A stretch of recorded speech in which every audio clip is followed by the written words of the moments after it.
Gotta move this car out of the way. For now.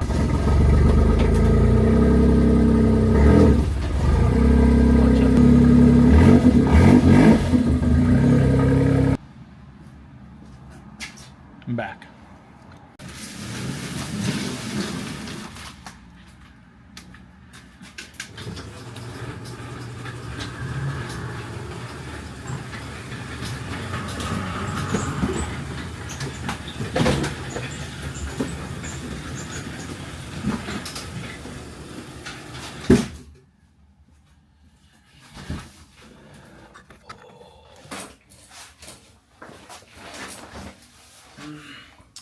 I don't know if I like the lighting. Hang on.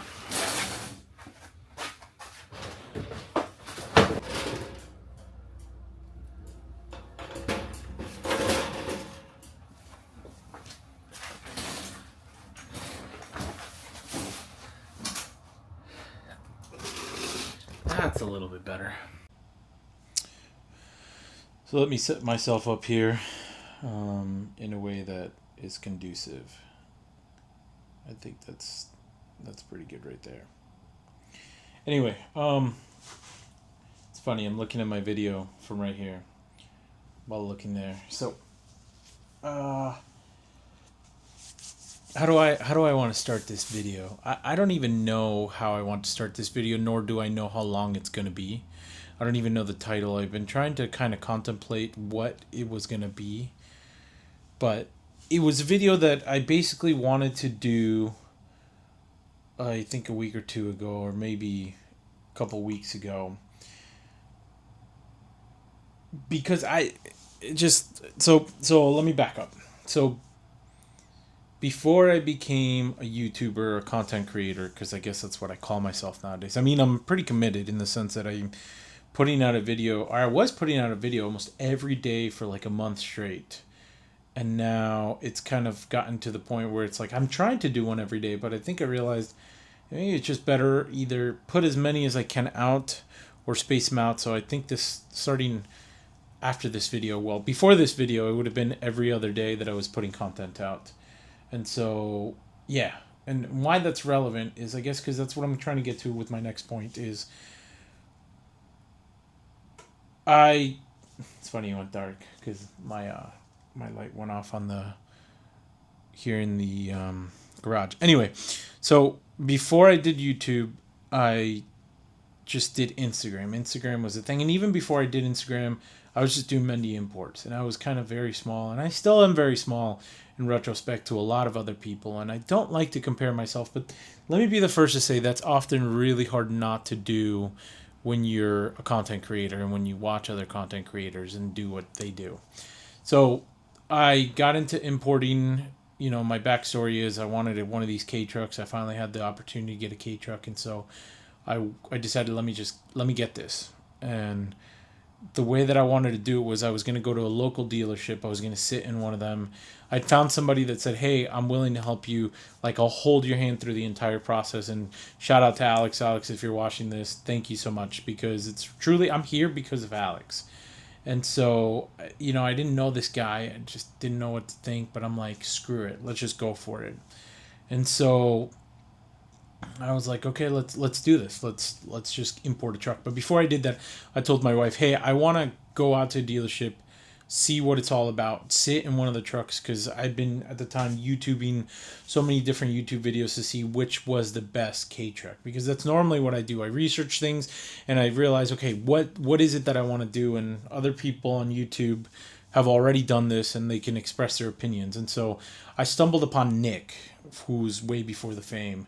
And I thought that was cool. And I stumbled upon a lot of other YouTubers. And ultimately, I think the consensus was just go to dealerships and sit down in one of the trucks and then kind of just pick from there. So I did that. And I bought my first truck, which was 1992 Suzuki Carry, base model, everything. Had an AM radio, had no air conditioning, was two-wheel drive, and it was 4-speed. And it's just like bare bones truck. And I thought I got a really good deal. Back in the day, I paid $4,600 for it. I didn't know any better. I didn't know that I could get it for much cheaper than that. And in retrospect, mine was actually pretty clean. It's kind of harder to find a round-eyed carry now. So maybe I did pay good money back in the day, but I kind of was like, okay, cool, whatever, I got this. And then I started researching on B forward, and I was like, okay, let me stay on B forward and let me see what I can find. So I finally found the K van that I wanted, or a vehicle that I wanted, and so I imported a 1995 Mitsubishi Bravo, but it was turbocharged. It had all the bells and whistles. It was a really cool truck, and so I was like, okay, well, I'm in this now. So I did it, and then from there it was just kind of like a gateway drug. B forward was really like my gateway drug to just skyrocket into what I'm doing now. And so I was mainly using B forward for the longest time. And then I started hanging out with Nick. I remember I was trying to sell Nick my carry, and Nick was like, "No, because you don't have a title." And I was like, "Okay, cool." And at retrospect, now to think about it, if somebody offered me that carry for the money that I was trying to get, I probably would have been like, "No, I'm okay too."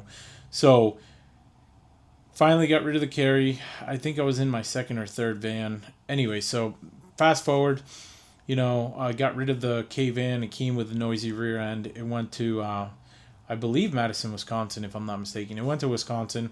It's still there as far as I'm aware. I sold it without a title. I was pretty much selling things without titles because Connecticut was such a pain in the butt to get a title. And they don't even title anything, but they make you go through, they make you jump through too many hoops. So, Connecticut, if you're watching this, change your laws because this is how you lose a lot of business. And so basically what happened was I started to evolve. I met somebody like Nick. I started to hang out with Nick. I got a cappuccino. That cappuccino is a piece of junk in retrospect. I wish I wouldn't have got it, but it is what it is. I feel like you're going to get burned at some point with some of the imports that you're going to do no matter what you do. For the most part, it's going to happen to somebody, even the best of the best importers. I can tell you that they go through this, but I'm segueing too much. So anyway, so I met Nick. Nick went out to Japan. I saw his first video saying I'm headed to Japan, and I was like, I want to go to Japan. And so I told Nick, I remember messaging Nick, and it was weird because I can only imagine what Nick was thinking at the time. But I was like, hey, let me come on this trip with you. I know you don't know me, but he's like, yeah, maybe next one. In retrospect, I totally respect it. I'm kind of a guy that has not that I don't have any limits, but if I want to say something or do something, I'll go and do it or say it.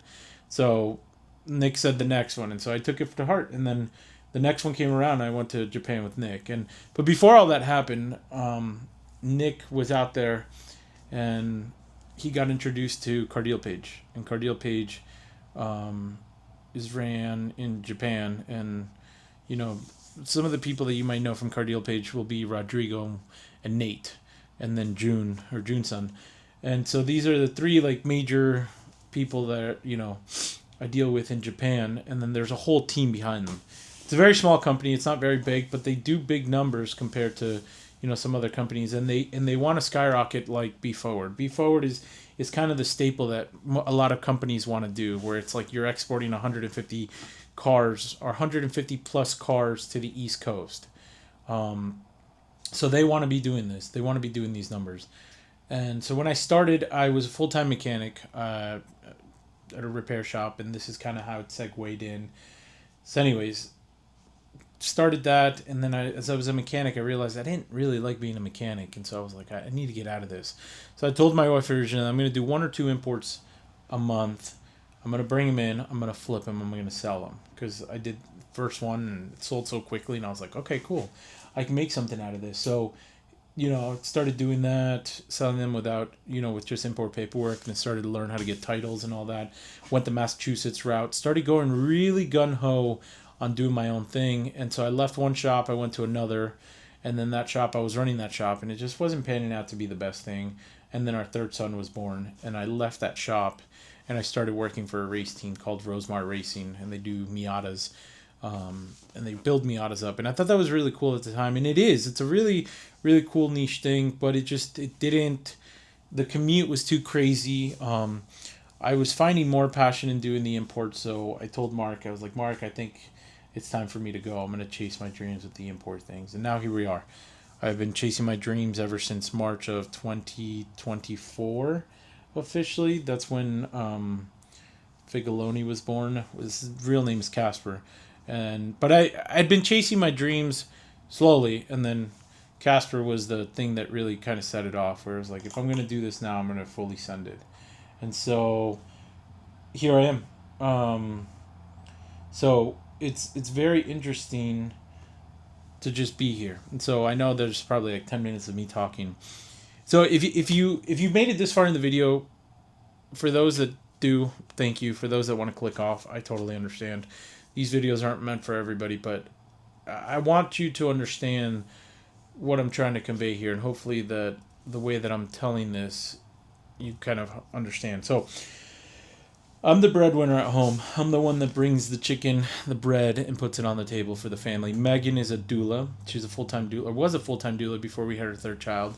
And even then, doing that it was kind of difficult. And so, shout out to Megan because she really is my rock. She's what helped me through all this. But she kind of had traumatic births, and she wanted to change that, and she did with her second, and then her third was the best.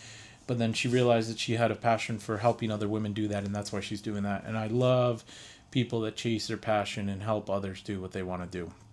So Megan was doing that, and then we just kind of realized this year, it's been the toughest year I think thus far as Megan trying to do her career and me trying to do my career. And it's only because being a doula requires you to not know what kind of hours you're going to be uh, producing sometimes. Like, meaning it's like somebody can go into labor right now, and Megan has 2 hours to pack up a bag and go. And they could be all the way up in New Haven, could be that literally across the street from us, or it could be Stanford. And she started to learn her own things of as far as like things that she did not want to do.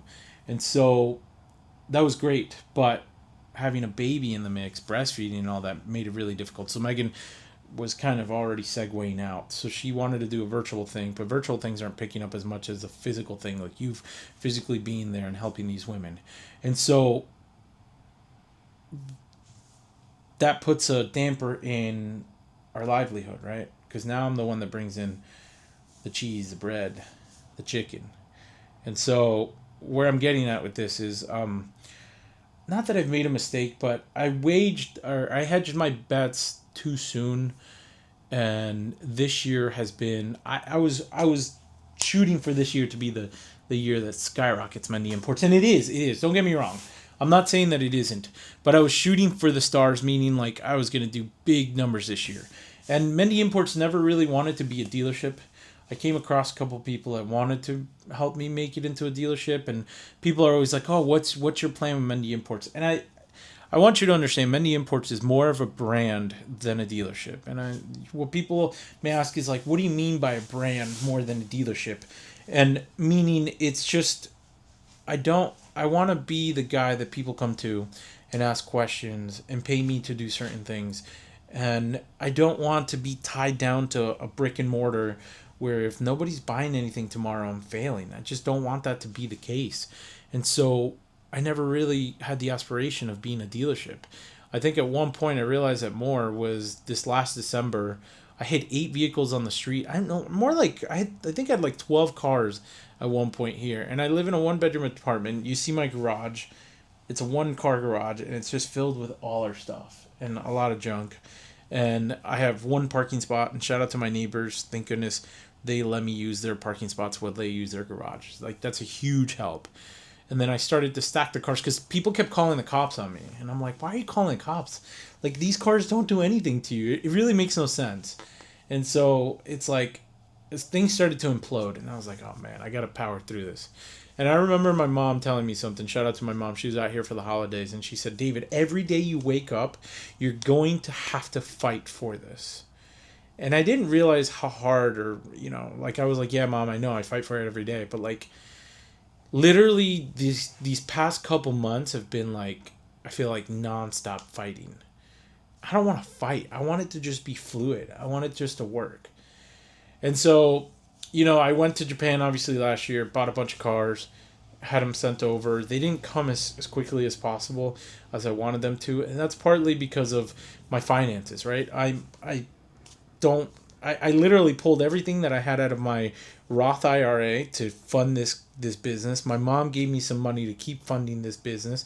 And like, I feel like I keep throwing money into this business, and not that it's failing, but it's not that I'm cashing out. Like, I'm not making huge amounts of money. On the books, it may seem like I'm making 100K, but that's because a lot of money is moving. But as I move cars, more cars are being bought. So December came, and I had this person in my life who came in last summer. They wanted to buy my mirror walkthrough. His name's Rob. You might have seen him in the videos, and he befriended me, and he really wanted to learn this. Shout out to Robert Ma, who's out in Florida, and is does importing as well. This guy had reached out to him. He reached out to me. Came saw my mirror walkthrough. Ultimately, didn't work out, and I said, "Hey, I'll help you source one, like I do with everybody. If I don't have the car that you want, I'll help you source it. Whether it's here in Japan, America, whatever, I'll help you source it." And so I did. I started to help him source it. Ultimately, I helped him source one with the help of Rodrigo and Car Deal Page, and we sourced him one that fit his needs, and it's the mirror walkthrough turbo one that I had on my channel. So Rob came into my life. He was part of my life, and he was a huge help. As much as I want to have bad things to say about Rob, I really can't say that I have anything bad to say other than how things kind of ended. And so for me, it's a lot of things that I've learned is, first of all, I'm an open book. Ask me any questions. I don't have anything to hide from people. I want you to understand that me putting myself on YouTube, I realize that I put my life out there for everybody to see. So judgment is going to come no matter where. Like, I got a comment for somebody like, "Oh, it's a good thing I don't see you on the road while you're, filming this." And Nick had gotten all those comments all the time, and I was like, people are dumb, whatever, But like, if you've ever been in a car with me or seen me behind the wheel, I'm a very defensive driver. Whether I have a camera on my hand or what, not, I'm a very defensive driver. I don't like to text and drive. I don't like to, like, if I'm talking on the phone, that's fine, but I'm usually like laid back. I'm not driving super fast. But I got this comment and it bothered me, and it's like, you know what? Shout out to you for saying this comment. What I'm saying is YouTube and Facebook and Instagram kind of opens your life for people to really say and dictate and like pretend like they know what's going on, when in reality you don't. You don't know what's going on. You really don't know, because in social media, you're supposed to portray all these beautiful things. And I tried to show everything that's not portrayed as the most beautiful thing or the most greatest thing or whatever. I try to just be myself. I try to be as honest as possible. I'm up to like 2,000 subscribers, which is huge in my opinion. I didn't think I was going to be like that. Nick always said, just do it, and I finally did it. So if you're watching this video and you're thinking about it, like, oh, let me be your inspiration, just do it. Just pick up the camera and do it. But know that you're putting your life out there. And I knew that I was going to do that, and I knew the judgment was going to come. And why I'm telling you this is because I made a video that when I went to Japan, it literally said, I messed up and this is why I'm here. And I explained it. So if you didn't watch it, go watch it. It's definitely worth a watch. But basically, I was waging my bets that I was going to flip inventory much quicker than I have been. And whether it's a new administration, whether it's just people not wanting to spend, or whether it's just a shift in importing where people are realizing that they can do it for much cheaper than, say, buy a car from me. Like, I can try and sell you a Jimny for $6,500, but someone can go out and buy it for $3,500 in Japan. But what people don't realize is I'm selling it for a pretty cheap price, to be honest with you. Like, if you go to the dealerships and try and source one for them, it's going to be $8,000 to $10,000 for a Jimny. And I'm using a Jimny as like a far stretch thing, as a general like consensus as to a vehicle, but there's a ton of vehicles. So you pay $3,500, then you got to pay probably another, I say, just to be on the safe side, another $1,000. And people can get on the comments here and say, "Oh, it's not going to cost that much." Well, you know what? This is just a generalized statement. Can it be cheaper than that? Sure, but just a general idea. You pay $3,500. Let's just give or take another $1,000 for you to get it, cleared from the port and maybe transported to your place, depending on where you live. And so it becomes more expensive. And so with Mendy Imports, I've always wanted to be able to make money, but I didn't want to be greedy. And I'm kind of realizing that maybe it's not greediness, but it's a way to just survive. It's like survival of the fittest, Darwin's theory. And so I kind of see where people are cutthroat about that, And I often find myself giving away more information, and a lot of people get pissed off about that. Like, I've had people call me and saying people are talking junk about you because you're divulging too much information. It's like, well, I never want to be a gatekeeper. I hate when people gatekeep information. There's no point.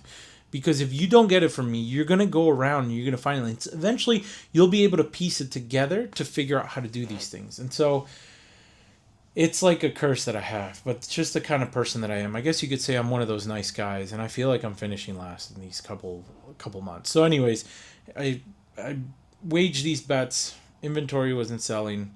Rob came into the picture, and I asked Rob, "Hey, can you help me out financially? Can you lend me this money, and I will pay it back?" Rob lent me the money. I paid him back, and then I did a second round.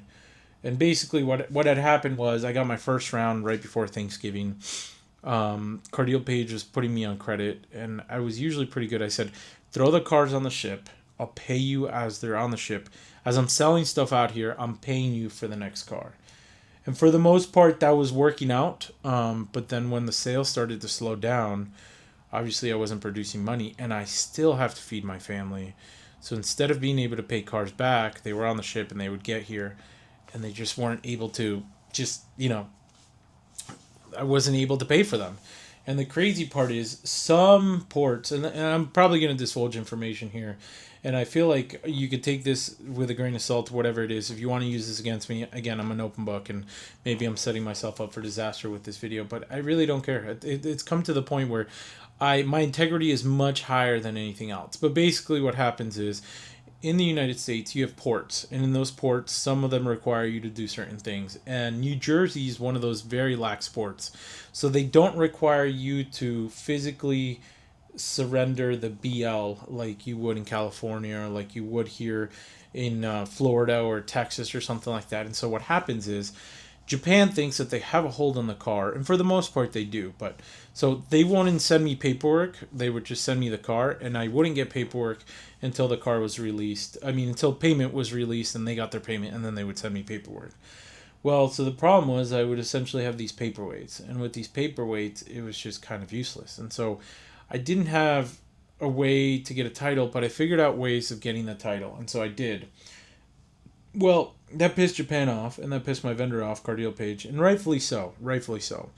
But my thinking was, you want to get paid, you have these cars over here, the only way that I can pay you is if I have this paperwork. And if I can't produce a title for somebody, then what's to happen there? You know what I mean? And so I will say I went the legal way of getting paperwork, and what that legal way is, don't ask questions. Just, I'm not going to answer those questions. If you don't have paperwork, there's plenty of ways to get a title, and if you need help, I can help you. But to minimize my blowback from this video, that's all I'll kind of leave you with. But I was able to produce titles, and all those vehicles that I sold, if you're watching this and you're worried, oh man, like, don't, because they all have legal titles. All the paperwork for those vehicles have been cleared and everything. And so it pissed Japan off, and rightfully so. But again, it pissed me off because I'm here thinking, I've done business with you almost 3 years now. You know I'm going to pay you back, but I'm in a pinch. And so Rob came in clutch. He let me borrow the money, basically helped me get the money and cleared the paperwork for it to come here. And then I was paying Rob back. It took me a while to pay Rob back. And ultimately what happened was money got involved between that relationship, and we kind of parted ways. It ended nasty, and I'll explain why. And I feel like this is kind of where it might be headed with Cardiel Pitch, and I don't want it to be. But basically, again, people see what they see from the outside through social media, through Instagram, Facebook, through YouTube, and they think that, they start to play ideas in their head of things that happen, right? And so in retrospect, I hadn't taken a family vacation like the cruise in years. We've done like family reunions where we drive out to Wisconsin or drive out to Utah or to Oregon, and those are like very affordable mini trips. The cruise was something that kind of came up, and I had the opportunity and I took it. So I'm kind of going all over the place, and I don't mean to be. I'm just trying to tell my story. And so Japan got pissed off. They had a lot of cars here, and they didn't have payments. And I was basically telling them, hey, as soon as you unlock paperwork is as soon as I can get your payment. No, I said, let me pay for what I can. And so I was paying one off, second one off, and then unlocking paperwork, and was doing that. And then ultimately what happened was I got very expensive cars, and it locked up paperwork, and it kind of put me into this bind. But on top of that, I did a very stupid thing. And in retrospect, I never regret things. So I don't regret that I did this because it's always a learning curve. And that's what I've learned in life is don't have regrets, just move forward. So on top of doing all this, part of hedging my bets or waging my bets, like whatever, comment below and tell me what it is, was I started to have Cardio Page buy a lot of inventory for me in Japan because my theory was you're sending one or two or four. I'm selling one or two or four. They're paying for the next ones to come. And it's a compounding thing. There's a lot of successful people that do this. They keep a full-time job and they compound this. They buy one car in Japan. They take the profits from that car and buy two cars. They sell those two cars and then they buy four cars and so on and so forth. And it's just a compounding formula that they do. And it works very well. But I thought that that was going to be the case for me. But what I didn't realize is it's hard when you're using the money from the profits that you gain from these vehicles to move on to the next thing or to move on in life. And so instead of compounding, they were just kind of like evening. And so it's like, I got to feed my family. I got to do things. And I was just like, people are like, why aren't you making money? It's like, it's not that I don't want to make money. It's just that I have to put food on the table. So basically, I had Japan buy 30 cars until Japan realized, okay, we got to pump the brakes. You're not buying any of these things. And I said, guys, I'm really, really sorry. I'm trying my best. And they offed a lot of them off. And I think after I came back from Japan, I think it was a handful of them. I don't know exact numbers. So the reason I went to Japan was because I had messed up. There was a lot of inventory that I had out there that I wasn't buying and they weren't selling. And what happens is they basically get 2 free months of storage in Japan before, like, the holding lots give them 2 free months of storage. Or I think it's 1 free month, quote me if I'm wrong. And so what happens is after that they have to start paying, I believe it's $125 per vehicle per month. And so, add that up, you start to be in the negative. And then obviously salespeople in these companies make their commission off vehicles that get sold. So the sooner they get sold, the better that it is. And so what was happening was I wasn't selling cars. They weren't selling me cars. And all their money got tied up because of me. And so now the company's starting to hurt. And so what they were doing was they were trimming every fat that they could. And so that was the reason I went out to Japan.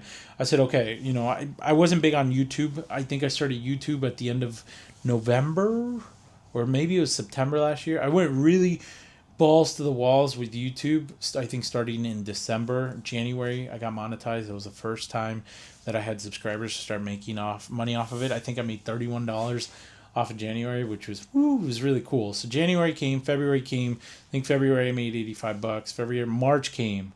And so by the time March came, I was like, okay, well, I can sell cars being home, but I think I can sell more cars being in Japan. And Nick was going to Japan, and that was his interest. He wanted to really get out to Japan to sell cars out there. And so I went out there, and I did the same thing. And so I sold off a big portion of my inventory, but there were still cars that were out there that were still pretty pricey and expensive.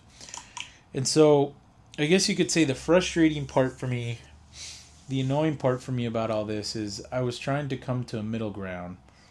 And I don't feel like we got into a middle ground with Cardio Page. And I feel like this is kind of why our relationship might end, even though I don't want it to end. Right? So they were like, what's your plan to pay us back? And I said,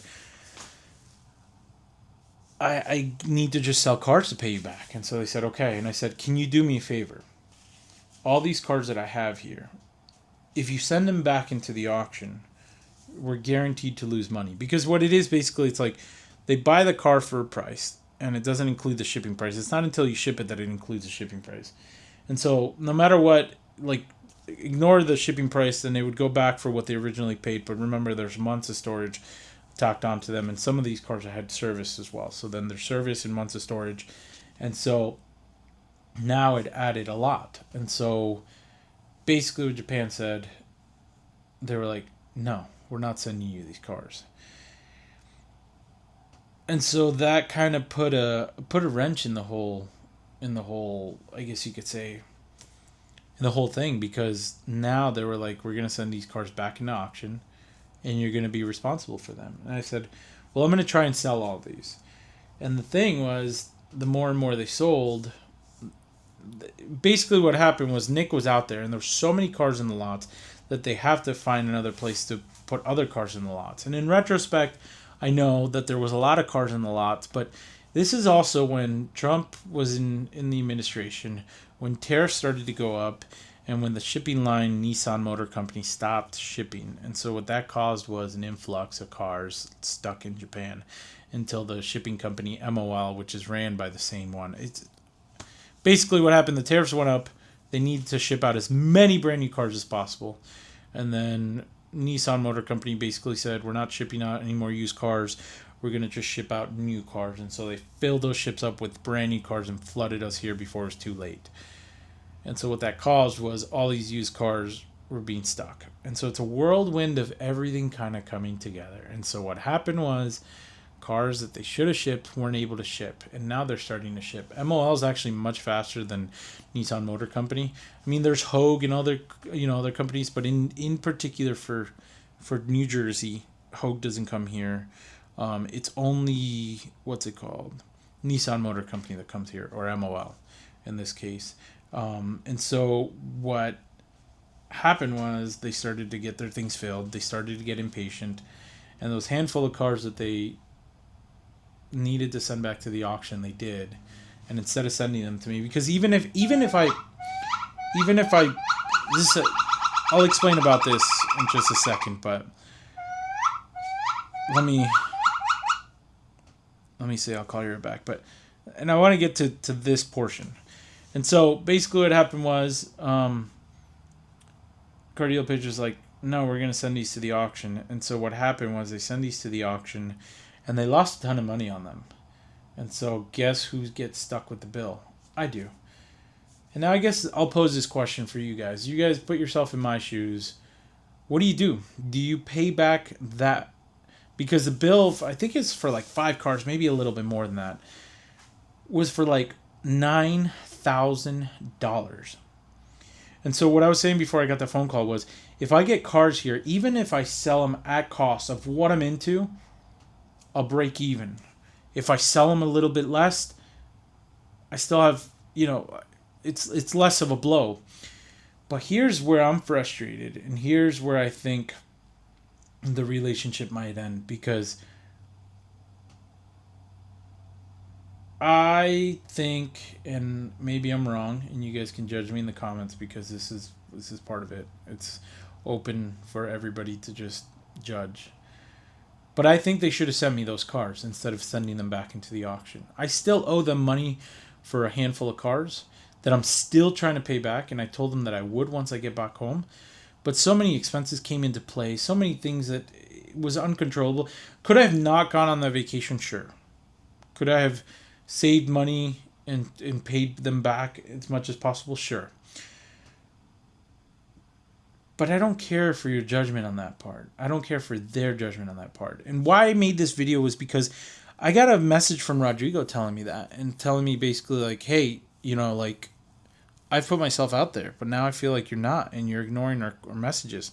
And this is where I wanted to get to on the part of what you just saw, phone calls, is most people don't realize what it takes to do what I do, or what it takes to do what other people do. I never try to judge other people by what they do. But like Nick, most people don't realize, like, dude never gets sleep sometimes, putting out the videos that he puts out. And he's got 40,000 subscribers, and like, I feel like his views should be through the roof, and they're not. And so it's like, what I'm basically saying is like, I do so much that you guys don't ever see in the background. And I'm not asking for sympathy here. I'm not telling you like, oh, Mendy's this, nothing. I don't care for anybody's sympathy. But I don't like to be judged in a way that people think that I'm not hustling, that I'm not making it happen. Because there's days that sometimes I don't get sleep because I'm thinking of creative ways to keep me afloat. It's getting to the point where I'm like, I even talked to Megan, I was like, do you think maybe it's time that like Mendy Imports goes away?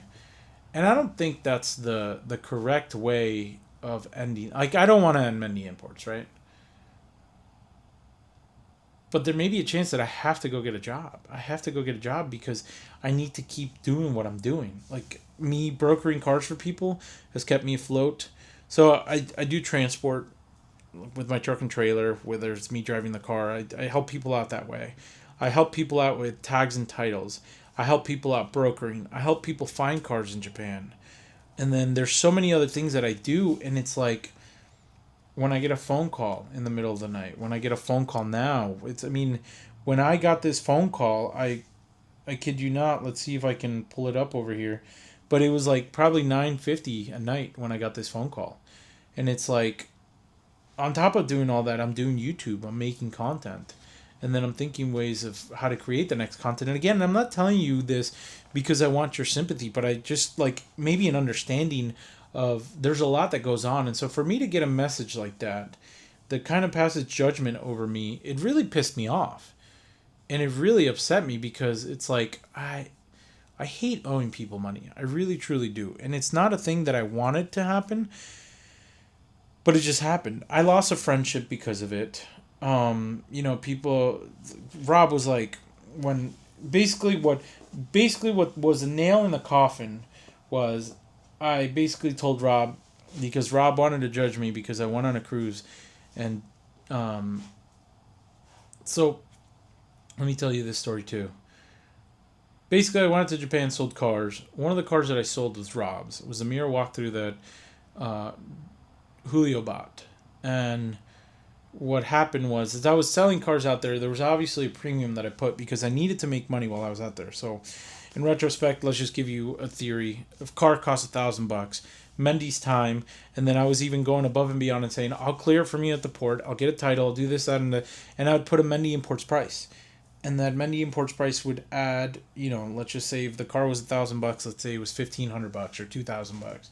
But basically what happened was, I did that for Rob's car, and Rob's car was that turbo mirror walkthrough that Julio bought. And so I sold it, and I told Rodrigo, I thought I was friends enough with Rob that I was like, just put all that credit into my account, and I'll square away with Rob. And at the end, Rob was going to pay me X amount, and I was going to give Rob physical cash back. But then me owing him money and saying, where's my money, where's my money? You went to Japan, you didn't give me my money. I had the money to give to him. Basically put him in a predicament where he's like, oh, well, now you're stealing from me. And it's like, guys, I am who I am through and through. In front of the camera, behind the camera, on the side of the camera, whatever it is. You either like me or you don't. There's no in between, period. That's what I've seen in my life. And so, meaning my integrity is much greater than that. I don't have a reason to steal. Every penny that I owe somebody, I will pay them back. And that's just it. It may not be tomorrow. It may not be a month from now. It may not be a year from now. It may not 3 years from now. The point is that I'll pay you back. And it may not be in a matter that you like it, but regardless, I'll pay you back. And so Rob got impatient. And then while I was on vacation, Rob sent me a nasty text message that ultimately set me off. Because again, don't come and try and play my integrity or my livelihood and what I'm thinking. And so basically, I cut Rob off, and what nailed the coffin in the stone was, he then called me after I proceeded to say, this is it, that's like, we're done with this deal. After this deal, we're gonna part ways. And I blocked his number. I blocked him off social media. And you guys may think, oh wow, that's a little extreme, but it's more, I don't like toxicity in my life, period. So when I can get rid of toxicity, I will. I mean, you see all the people that are jokesters on Facebook Marketplace who message me for a $29,000 food truck, and they say, will you take $10,000? And it's like, no, I won't.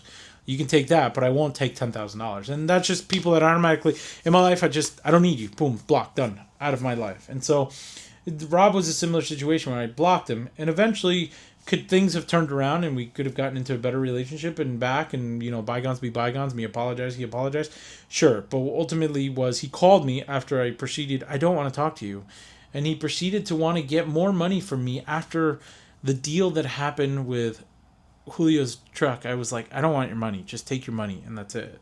And like, this was a person that was in my life, in my family's life, and I had to cut out. And so it just sucks. There's a lot of things that kind of have gone on and happened, and it's kind of unfortunate that it's come down to this. I really did not want it for it to be this way, but it is. And so it's not that I've been ignoring Rodrigo's text messages or Cardiel Page's text messages. And I get it because, as a CEO, June asks, where's this money? Where's this money? He's got to provide it for the company. And the reality is like, I don't have the money right now. I'm trying to make the money to do all this. And so it's just difficult. And so moving forward, I don't know what's going to happen. I truly don't know. Making this video on Tuesday night, and I'm probably going to put it out tomorrow night. And so you may see this and it might blow up to be a bigger thing because I might screw myself over it. And so, it sucks. It's hard because I went out to Japan with the interest of like salvaging this relationship. And I feel like it was almost for nothing. It was almost for nothing because it was those 5 cars or those handful of cars that are kind of ruining it for everything. And so in retrospect, I don't know. It's just, I'm in a weird place right now. And for me to say that everything is well. My family's strong. My family's happy. We're healthy. We're good. Financially, we're not well off by any means. I think we make ends meet as it is. And I hate that. Because I feel like the American dream is such a gimmick nowadays. Because the white picket fence is just like, even to think about getting in debt for a home scares me. But again, I don't put this up on YouTube because I want your sympathy. So if you're watching this and you have some sort of sympathy, I appreciate your sympathy, or empathy, or whatever it is that you want to call it. And if you want to find ways of helping, I'm not asking you for money, but there is a giveaway that's still going. We're more than halfway there. So if you want to support, buy Slaughter 2 on the giveaway. If you want to support, buy a couple things off my website. There's things on there still. If you want to give. I'm not asking for this. I really don't. Me putting this video up here wasn't for me to ask for people to give me something. It was more for me to kind of set the record straight for myself. I guess it's not a PR stunt, but it's more like, hear my side of the story before anything else happens, because I want to tell you when I made mistakes. I want to tell you when I screwed something up, and I want to tell you when I had my successes and when I've done great things. And ultimately, it doesn't matter what you think, because that's one thing. Was like with Rob, my last conversation with him, he's like, oh, people are talking junk about me. And ultimately I said, you know what, people can talk all they want about me. I really don't care. I don't care what people think about me ultimately. If you know me, you know me. If you don't know me, then you don't know me. You can say whatever. I told them, give them my phone number. Have them call me. Have them talk to me and tell me whatever it is that they want to say. Say it straight to my face. I don't have to hide anything from anybody. And it's just also weird because it's like, I feel like relationships are kind of ending because of that. And what sucks is I brought Rob into this fold of friends. So I brought him into Savi. He met Nick. He met other people. And I've met other people that he brought me into his fold, and it's just weird because we split off this way. And so now it's like, I never want to ask people to pick a side. That's not my MO. I really don't care. So if like people want to go with Rob, go with Rob, whatever. But I feel like I'm blabbering a lot, and it's to say that, yet again, I'm behind the camera saying that I messed up, and it sucks. It sucks because it's more like trying to figure out ways of how to get out of this. And get out of this where we're still on top and still salvage a relationship, because I think Cardiel Page is a great company. I think they have a lot of flaws, and I think they have a lot of things to work on, and I think they're slowly doing it. And I think their biggest flaw is that they won't hire more people. So June, if you're watching this, Rodrigo, if you're watching this, Nate, if you're watching this, I think you guys need to step up your game as far as things go, because I feel like when Nick and I were out there, it was good, but when I left and Nick was left out there, I don't know, I feel like the responsiveness wasn't as much. And I get it. It was because Nick was out there and going to these auctions and doing all these things that it made it hard for them to do it as a 2-man team, or like as a 3-man team or a 4-man team, because there's a lot that goes on in the background that I don't even see, but there's a lot to be fixed, and I get it. Rodrigo, I am so sorry.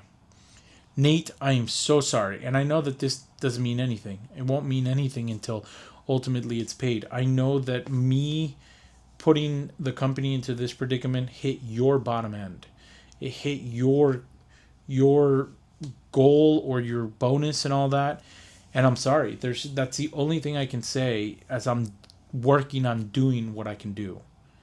And so if I could grow money on trees, I would. If I could win the lottery tomorrow and pay you guys off, I would. If I could take out a loan somehow, I would. And yeah. Yeah. But in retrospect, I always love to leave in a positive note that everything will be all right and everything will play out to be the way that it needs to be. So if you watched until the end of this video and you saw everything and you've watched my channel, if you haven't, if you're new to this, if you're just thinking about like, who the heck is this guy? I hope, if you're one of my customers and you're watching this video and you think that this is a way not to do business with me, I totally respect it. If you have done business with me and you're disappointed in me, I totally respect it. It's okay. It's really okay. Like, I will be okay. You will be okay. Everything will be okay. And we'll learn ways to move forward. But again, I'd rather you hear from the horse's mouth than someone else. I don't like people talking junk about me. And I don't have a problem to admit when I'm wrong or when I've made a mistake. And so, yeah. I came down here to the garage because my mother-in-law's in town. And my wife is upstairs. My wife's like, "Are you okay?" And I was like, "Yeah, I'm fine." In reality, like, I am fine, but at the same time, it's like, guys, it's hard. Sometimes it's really hard because I work on this content, and I get it. I get that the algorithm's this and that, but it's difficult. And nobody's telling me that I have to do these YouTube videos. It's just a passion that I found, but it's really hard when you're throwing it all out there and then sometimes you don't have anything to show for it. And in retrospect, that's my own fault because I'm choosing to do YouTube instead of choosing to do a 9 to 5 at like McDonald's or, Best Buy or Subway or be a mechanic. And in retrospect, I may need to go back to doing something full time and this being part time. But it's so hard because I can't tell you the amount of work that I do that you guys don't see in the background. I mean, I transported these, you'll see in a video coming up, I transported these 2 Porsches. One was going down to Virginia and the other one was coming back up from Virginia for the same owner. And shout out to Patrick. We did that in under 24 hours. And it was because of him that we made it happen. And in retrospect, I charged the customer $1,000. And it's so hard for me to say this, and it's so depressing to think about it, but after everything was said and done, I don't think I pocketed any money from that. And let me tell you why. Because Patrick worked hard to do that. So I gave Patrick $250 for helping me and to going out there with me. And then on the way out of the city, I didn't want to go into this stupid city with a truck and trailer, but on the way out of the city, I was just trying to get home, and I was leaving, and what happens is I turn a corner and my back right light rips somebody's bumper off. And I was like, fudge. And let me tell you, being a small business, being somebody that it just, I wanted to put it through insurance and thank goodness I didn't. And luckily the guy that I hit was very cool. And he understood, and ultimately he's like, "Hey, you could just pay me cash for this." And he didn't extort me for money, and I really appreciate that. But basically, what I had to pay this guy for a bumper to get fixed, and I hope this is the end of it. Knock on wood that this is the end of it, wherever wood is. But I had to pay the guy $613. And gas probably costs another $200. So if you do the math, I probably am in the red from this because of tolls and everything. And so, like, stuff like that, people don't see in the background. So people see, oh, Mendy made some money doing this. But it's like, well, I just hit this guy's bumper. And to save my livelihood and to save my back end of insurance, I paid this guy cash. After I talked to my painter and he said, just pay this guy cash because you'd be better off. He quoted a bumper and everything for paint would have been like $1,700, and this guy was able to get a bumper and paint with his painter for $613. And so, yeah, that's just the kind of things that sometimes I got to deal with. And again, I'm not telling you this because I want you to feel some type of way, other than like understand. Because I know I'm not the only one. I know I'm not the only one. There's people out there right now that are just struggling to make ends meet. And what I'm saying is I sympathize with you. I sympathize with you because I get it. And here's the biggest thing for me, as I try not to tear up and cry in front of the camera, but the reason I'm doing this now and not working a 9 to 5 every day is because I wanted to have kids at a really young age. I wanted to get married at a really young age. And I made it a priority because my father wasn't in the picture for me, not because he didn't want to be, because of life circumstances, he wasn't in the picture. And I told myself, I want to be in my kids' pictures. And what most people don't realize, and maybe I'll help you realize this, but by the time your kids are teenagers, it's too late. It's really too late because that's their adolescence. That's when they're starting to figure things out.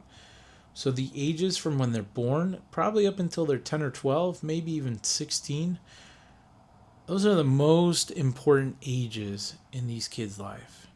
And so when you see my boys in the videos, when you see them in my stories, today I went on the ruckus, and I put them in the ruckus.